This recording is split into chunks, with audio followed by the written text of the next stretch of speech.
하나님의 말씀 사무엘하 11장 14절에서 보겠습니다. 사무엘하 11장 14절 말씀, 14절부터 27절까지 구역성경 479쪽입니다. 우리 한 절씩 좀 오늘은 교독하도록 할게요. 한 절씩 교독하겠습니다. 아침이 되매 다윗이 편지를 써서 우리아의 손에 들려 요압에게 보내니,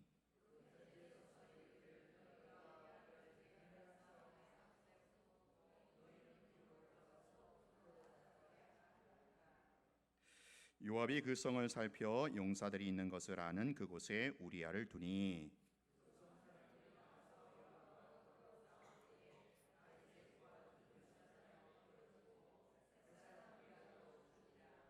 요압이 사람을 보내 그 전쟁의 모든 일을 다윗에게 보고할세,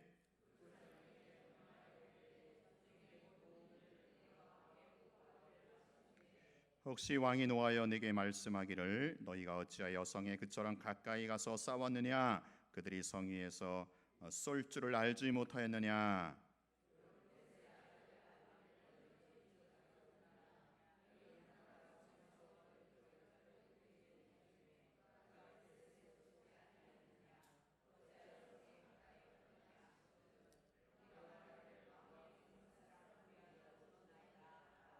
전령이 가서 다윗에게 이르러 요압이 그를 보낸 모든 일을 다윗에게 아뢰어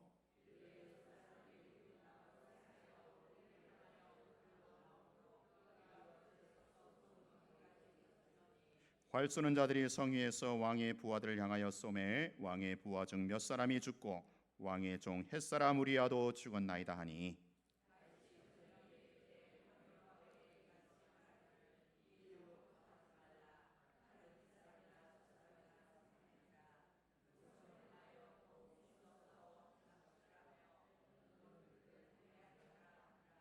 우리아의 아내는 그 남편 우리아가 죽었음을 듣고 그의 남편을 위하여 소리내어 우니라.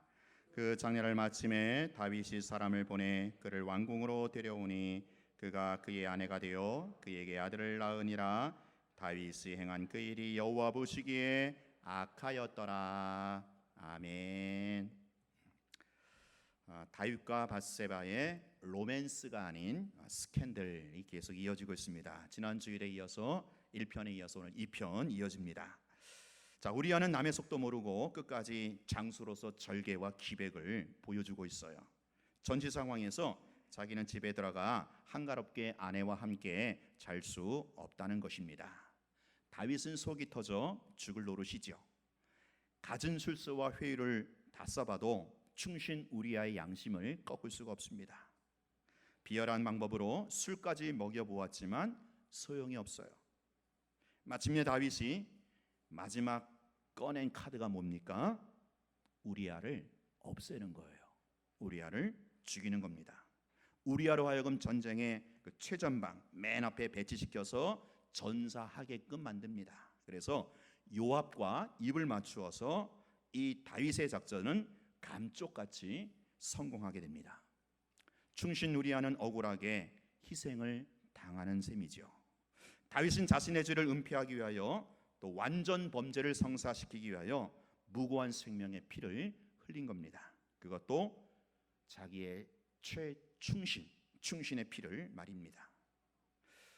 여러분 보세요. 한 사람이 정욕의 눈이 어두워서 죄악의 수렁에 빠지게 되면 그야말로 밑바닥까지 이렇게까지 추락하게 된다는 거예요. 정욕의 발동이 걸려서 간음죄로 시작된 다윗의 범죄는 꼬리에 꼬리를 물게 되어서 살인죄까지 이어지게 되었고, 거기다가 자신의 죄악을 은폐하는 거짓 증거죄까지 더하게 되죠. 적어도 십계명의 3가지는 범하는 특정 범죄 가중치 중범죄자가 되고 맙니다. 여러분, 믿음의 용사였던 다윗이 어떻게 이렇게까지 죄악의 깊은 나락으로 떨어지게 되었을까요? 누구보다도 율법에 정통했고 누구보다도 율법을 사랑했던 다윗이었는데 어떻게 이렇게 십계명의 무려 3가지를 한꺼번에 어기게 되었을까요? 다윗이 어떤 사람이었습니까? 만군의 여호와의 이름으로 이방 나라의 왕상 골리앗을 때려 죽였던 믿음의 용사였어요. 하나님의 절대 주권을 믿기 때문에 하나님이 기름 부으신 그 이유 하나만으로 사울을 죽이지 않았던 그런 하나님의 신실한 종이었어요. 무엇보다도 하나님과의 언약 관계에 충실해서 언약궤를 예루살렘에 모셔왔던, 여호와의 말씀 율법을 참으로 사랑했던 이스라엘의 참된 왕이었어요. 이랬던 다윗이 어떻게 한순간에, 그것도 한 여자 때문에 이렇게까지 비참하게 나락으로 떨어지고 무너지게 되었을까요? 한가롭게 지붕 위를 거닐다가 목욕하는 여자를 보게 되었고, 곱비 뿔린 망아지 모양 순식간에 간음죄, 살인죄로 누더기가 되어가고 있는 이 다윗을 보면서 여러분은 어떤 생각이 드십니까? 다른 사람도 아닌 어떻게 다윗이 이렇게까지 망가질 수 있을까? 사울이면 몰라도 지금 다윗이잖아요. 우리는 다윗의 죄악에 대하여 놀라움을 금치 못하고 쉽게 납득할 수가 없습니다. 먼저 여기서 우리는 인간의 죄악된 본성, 연약함, 부패함을 보게 되는 거예요. 천하의 다윗도 어쩔 수가 없어요. 정욕에 한번 불이 붙으면 순식간에 죄악의 잿더미가 되는 것은 시간 문제라는 거예요. 여기에는 신앙의 연조나 신앙의 경륜도 상관이 없는 것 같습니다. 목회자나 평신도의 구별도 없는 것 같아요. 우리는 이 사실 앞에 겸손하게 깨어 있어야 하겠다라는 거예요. 칼빈주의 5대 교리 중에서 인간의 전적 타락, 인간의 전적 부패라는 교리가 있어요. 인간의 철저한 타락, 인간의 무능과 한계를 말해요. 저는 이 교리에 보충해서 오늘 성도의 이중 인식, 이 교리를 좀 설명드리고자 합니다. 여러분, 제가 한번 질문 하나 드릴게요. 오늘 여러분은 그리스도 안에서 죄인입니까? 의인입니까? 잘 말씀하셔요. 예수 안에서 우리는 죄인이에요, 의인이에요? 예수 안에서라고 했으니까 우린 예수 안에서 의인이에요. 예수의 피로 말미암아 죄 사함을 받은 하나님의 거룩한 백성, 하나님의 존귀한 자녀입니다. 이게 우리의 신분이에요. 법적으로 보장된 신분이에요. 근본적인 죄 문제 넘어간 것이고, 근본적인 죄 문제 해결된 우리의 신분이에요. 그러나 여전히 우리 안에, 내 안에 의인이라는 이 법적인 신분에 걸맞지 않는 죄성이 남아 있어요. 예를 들면 이런 거죠. 다리 밑에 있던 거지가 하루아침에 임금의 눈에 띄어가지고 왕궁으로 들어가서 왕자가 되었어요. 분명히 신분상으로는 왕자가 되었지만 여전히 다리 밑에 있었던 뭐가 있어요? 거지 근성이 남아있는 거예요. 이스라엘 백성들이 출애굽은 했지만 여전히 애국 근성, 노예 근성이 있는 것처럼 말입니다. 그래서 우리는 이 성도라면 이중인식이 있어야 돼요. 의인이지만 여전히 죄성이 남아있는 의인이다라는 거죠. 자, 그러면 이런 이중인식이기 때문에, 예수 안에서 의인이지만 여전히 죄성이 남아있기 때문에 우리 안에 남아있는 죄성, 부패한 이 죄성을 어떻게 처리해야 되는가? 이것이 우리의 실존의 문제로 대두하게 된다는 거죠. 어떻게 처리합니까? 다른 수가 없어요. 다른 수가 없습니다. 날마다 말씀의 칼날로 우리의 죄성을 찌르고 도려내는 수밖에 없어요. 말씀의 핀센트로 내 영혼의 구석구석 숨겨진 죄성들을 찝어내야 되는 거예요. 이미 우리는 번제단을 통과한 의인의 신분이에요. 그러나 번제단 다음에 뭐가 있습니까? 물두멍이 있는 거예요. 물두멍. 그 물두멍에서 우리의 죄성의 이 부패한 이 본성을 날마다 말씀의 물로 씻어야 되는 거예요. 사도 바울이 그랬지 않습니까? 내가 날마다 죽노라. 그토록 위대했던 대사도도 자신의 죄성 앞에 날마다 죽는 수밖에 없는 거예요. 고린도서 10장 12절에 선줄로 생각하는 자는 넘어질까 조심하라 했습니다. 이미 우리는 예수 안에서 의인의 신분이지만 여전히 죄성을 갖고 있기 때문에 그 죄성의 문제를 극복하고 넘어가야 되는 거예요. 근데 다윗은 이 부분에서 실패하고 무너졌던 것으로 보이죠. 자기 안에 뿌리 깊이 내재되어 있는 죄성의 문제를 극복하지 못했던 거예요. 어제는, 지금까지는 극복했는지 몰라도 오늘은, 지금은 실패했던 거예요. 우리는 물두멍에서 날마다 자신을 말씀의 물로 깨끗이 씻어야 되는 거예요. 바로 이 부분에서 다윗은 느슨했고 실패했던 것으로 볼 수 있어요. 여러분, 오늘 이 다윗의 스캔들, 우리가 이 신약적인 계시의 빛으로 봐야 되는 거예요. 왜요? 오늘 우리는 신약시대에 살고 있는 신약시대 백성이거든요. 그러므로 신약의 조명 아래, 신약의 빛 아래 이 다윗의 스캔들을 적용해야 되는 거예요. 신약의 계시는요, 구약의 계시보다 훨씬 환하고 훨씬 예리해요. 예를 들면 이겁니다. 구약의 계시는 후레쉬예요, 후레쉬. 그러나 신약시대, 신약의 계시는 태양이다라고 보시면 돼요. 후레쉬 빛에는 드러나지 않지만 태양 빛에는 적나라하게 다 드러나게 되어 있어요. 여러분, 이 다윗의 범죄를 보면서 어떻게 다윗이 간음죄, 어떻게 다윗이 살인죄, 어떻게 다윗이 거짓 증거들을 범할 수 있을까? 그걸로 끝나면 안 돼요. 신약의 빛으로, 신약의 말씀으로, 신약의 계시로 우리 자신을 볼 수 있어야 돼요. 태양빛으로 우리의 내면을 살펴야 되는 거예요. 그래서 간음죄, 신약에서 예수님이 간음죄를 뭐라고 했습니까? 마음으로 생각으로 짓는 것도 간음죄다. 살인죄, 미워하는 것도 살인죄다. 거짓 증거죄, 자기 실수와 허물을 은폐하고 덮기 위한 것, 자신을 교묘하게 합리화시키는 것, 이게 다 신약의 빛 아래 보면 이게 거짓 증거죄가 되는 거죠. 신약의 빛으로 보면요, 오늘 우리도 타임 못지않게 얼마나 많은 죄악의 늪에서 허우적대는지 몰라요. 여러분, 다윗은 그 어떤 환경이 주어져서 그런 거지, 오늘 우리는 환경이 주어지지 않아서 그럴 뿐이지, 다윗과 오늘 우리는 그 본성에 있어서 다를 게 없는 거예요. 오늘 우리도 생각으로, 마음으로, 감정으로, 말로 얼마나 많은 그 죄에 노출되어 있는지 몰라요. 중요한 것은 그럴 때마다 내 안에 이 뿌리 깊은 내재되어 있는 죄성을 볼 때마다 말씀의 칼날로 자신을 찌르고 자신을 치는 거예요. 그 예리한 말씀의 창으로 불쑥불쑥 튀어오르는 그 죄성들을 제거해야 되는 거예요.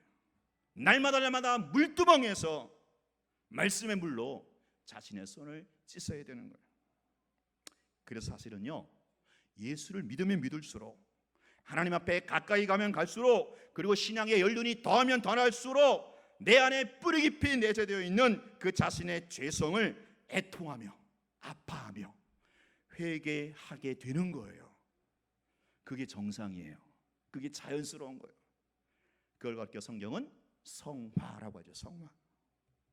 마치 이 깨끗하고 순결한 살에 아주 조그만 가시가 들어와도 아픈 거예요. 놀라는 거예요. 예민하게 반응할 수밖에 없는 거예요. 이것이 정상적인 그리스도인의 삶이요 성화의 여정이라는 거예요. 근데 보세요, 다윗이 얼마나 뻔뻔스럽고 얼마나 무감각한지 아십니까? 여러분, 그렇게까지 간음죄, 살인죄를 저질러 놓고 지금 다윗이 어떻게 나오는지 아세요? 참으로 놀라운 표현을 하고 있어요. 25절 보세요. 25절 보면 다윗이 전령에게 이르되 너는 요압에게 이같이 말하기를 이 일로 걱정하지 말라. 칼은 이 사람이나 저 사람이나 삼키느니라. 그 성을 향하여 더욱 힘써 싸워 함락시키라. 무슨 말입니까? 이제 어떤 상황이죠? 지금 다윗이 자신의 술수와 계략대로 일사천리 진행이 됐어요. 우리아를 전선의 최고 격전지에 내보내 갖고 죽게 했어요. 이것은 다윗과 요압만 하는 뭐예요? 비밀 작전이에요. 다윗의 이 비열한 작전대로 우리아가 다른 군사와 함께 전사당했어요. 이 일을 전령들이 지금 후방에 있는 다윗에게 보고했어요. 여차여차해서 왕의 중신 우리아와 몇 사람의 신복들이 그만 애석하게도 죽게 되었다고. 전령들이 얼마나 애통하며 얼마나 비참했겠어요. 비보를 전하는 거죠. 비보. 그런데 다윗이 그 얘기를 듣고 아마도 속으로 회심의 미소를 지으면서 표정 관리하면서 하는 얘기가 25절 말씀이에요. 뭐라고 합니까? 이 일로 걱정하지 마라. 뭐 전쟁에서 그거 얼마든지 죽는 거 있을 수 있는 일이 아니냐. 그냥 신경 쓰지 말고 더 계속 몰아붙여. 여러분 여기서 다윗이 하는 말 있죠? 이 일로 걱정하지 마라. 이걸 원문에 보니까 이렇게 써 있어요. 이 일을 나쁘게 여기지 마라. 이 일을 악하게 보지 마라. 그런 뜻이래요. 그러니까 다윗이 보기에는 그 일이 나쁘지 않은 거예요. 악하지 않은 거예요. 지가 살인죄, 지가 간음죄 저질러 놓고 그게 나쁘지 않은 거래. 그게 악하지 않은 거래. 자, 이 다윗의 이 발언과 아주 예리하게 대조되는 말씀이 그 다음 구절의 27절. 27절 보면 이렇게 끝에 이렇게 끝나죠. 다윗이 행한 그 일이 여호와 보시기에 어떠했더라? 악하였더라. 그러니까 하나님 보시기에는 분명히 이건 악한 거예요. 악한 죄라는 거예요. 지금 다윗이 지가 보는 거하고 지가 여기는 거하고 하나님 보시는 게 이렇게 첨예하게 대조되고 있다라는 거예요. 여러분 지금 다윗은요 오리발 내미는 정도가 아니에요. 오리발은 어떻습니까? 내가 그 죄인 줄 알면서 죄가 아니라고 발뺌하는 거잖아요. 이게 오리발 내미는 거거든요. 근데 다윗은 그 정도가 아니에요. 지가 간음죄, 살인죄 지었으면서도 그게 죄인 줄 모르는 무감각, 뻔뻔스러움의 극치를 보여주고 있는 거예요. 마치 왜 가끔 그런 일 있잖아요. 사람 죽여놓고 죄인 줄 모르는 그런 이 사회에 지금 우리 살고 있잖아요. 적어도 다윗은요 자기가 간음죄, 살인죄, 거짓 증거죄 저질러 놓고도 적어도 10개월 이상은 그렇게 살았던 거예요. 그게 죄인 줄 모르고 무감각하게. 근데 그것이 하나님 보시기엔 분명히 어땠더라? 악하였다. 하나님 보시기엔 죄라는 거예요. 자, 여러분 여기서 우리는 다윗의 이러한 그 인식, 죄에 대한 무감각을 이해는 할 수 있어요. 왜 그래요? 지금 다윗은 한 나라의 왕이거든요. 그럼 그 당시 고대 국가의 왕은 얼마든지 다른 여자 쉽게 취할 수가 있어요. 이건 간음죄가 아니에요. 그리고 얼마든지 자기 부하 파리 목숨처럼 죽고 살릴 수가 있어요. 살인죄가 아니에요. 그렇지 않습니까? 아마도 다윗이 그랬을 거예요. 자기가 한 나라의 왕으로서 그 정도 간음죄, 그 정도 살인죄, 그건 자기가 보기에는 이게 악한 게 아니에요. 죄가 아니라는 거예요. 그러나 하나님 보시기에는 뭐라는 거예요? 그 죄라는 거예요. 그 악하다라는 거죠. 마찬가지입니다. 신약 시대에 살고 있는 오늘 우리가 마음으로, 생각으로, 감정으로 또 말하는 것으로 얼마든지 간음죄, 살인죄 지으면서도 거기에 대해서 무감각하고 거기에 대해서 무지하게 그냥 그렇게 산다면, 아무런 애통이나 회개 없이 그렇게 산다면 뭐 그럴 수도 있지. 그게 뭐 죄야. 뭐 왜 따져? 그렇게 산다면 오늘 이 다윗과 다를 바가 하나도 없다라는 거예요. 그게 아니잖아요. 근데 하나님 보시기에는 뭐라고요? 그게 악한 죄라는 거예요. 신약의 잣대 아래는, 신약의 계시 아래는, 성령의 조명하심 아래는 그게 악한 거라는 거예요. 그게 죄라는 거예요. 사랑하는 성도 여러분, 오늘 우리의 신분은 그리스도 안에서 뭐라고요? 의인입니다. 하나님의 거룩한 백성이요 존귀한 자녀들입니다. 그러므로 더 거룩하고 더 성결하고 더 온전해야 합니다. 죄성에 대해서 더 철저하게 겸손하게 깨어 있어야 합니다. 우리의 욕심, 정욕, 자존심, 이 하나님의 말씀에 비추어서, 하나님의 말씀의 거울에 비추어서 우리 자신의 양심과 내 영혼이 더욱더 예민하게, 더 깊이 있게 예민하게 하나님 앞에 반응해야 돼요. 애통해야 돼요. 그게 정상이에요. 순결한 속살에 조그만 티끌이 들어와도 깜짝깜짝 화들짝 놀라서 아픈 것처럼 우리의 내면에 뿌리 깊이 자리하고 있는, 또 불쑥불쑥 튀어나오는 그 죄성으로 인해서 여러분 정말 우리가 민감하게 반응하고 정말 가슴 아파하며 애통해야 되는 거예요. 가슴을 쥐어뜯으면서 마음을 찢으면서 하나님 앞에 늘 애통하는 심령으로 살아야 되는 거예요. 날마다 말씀의 물두멍 아래서 그 물두멍 앞에 나아가 자신의 속사람, 내 영혼의 그 부패한 본성을 씻어야 되는 거예요. 끊임없이 죄악의 껍데기를 벗기고 하나님 앞에서 마치 양파 속살처럼 말씀의 앞에, 계시 앞에 자신을 드러내야 되는 거예요. 결국 다윗은 바로 이 부분에서 실패한 거죠. 자신의 죄성에 대해서 철저하게 예민하지 못해서 결국 무너지고 실패했다라고 볼 수 있습니다. 자, 또 한 가지, 다윗이 어떻게 이렇게까지 자신의 죄성에 무너졌는가? 그것은 다윗의 그 현재 상태와 굉장히 맞물려 있습니다. 오늘 다윗이 이 범죄하는 일련의 과정을 가만히 추적해 보면 유독 두드러진 특징이 있어요. 그게 뭐냐? 다윗이 계속해서 군림하는, 계속해서 뭔가 취하는 자로 다윗이 소개되고 있다라는 거예요. 자기가 왕이고요, 자기가 주인이고요, 그래서 자기 밑에 부하들을, 군사들을 막 종으로 부려먹는 거예요. 군림하는 거예요. 물론 왕이니까 그럴 수 있죠. 근데 오늘 이 사건에서 성경 기자가 다윗의 이런 모습, 유독 군림하고 남의 것을 취하고 그런 모습을 아주 클로즈업하고 있다라는 거예요. 보세요. 밧세바를 취했어요. 밧세바가 누구인지 알아보게 하잖아요. 신하들 시켜가지고. 그리고 전쟁에 나가 있는 우리아를 그냥 뜬금없이 소환해요. 그리고 우리아를 죽이려고 다시 또 보내요. 지 맘대로. 군림하는 자로. 여러분, 우리가 언제 이 죄성에 대해서 무감각해지고 무너지는지 아세요? 우리가 언제?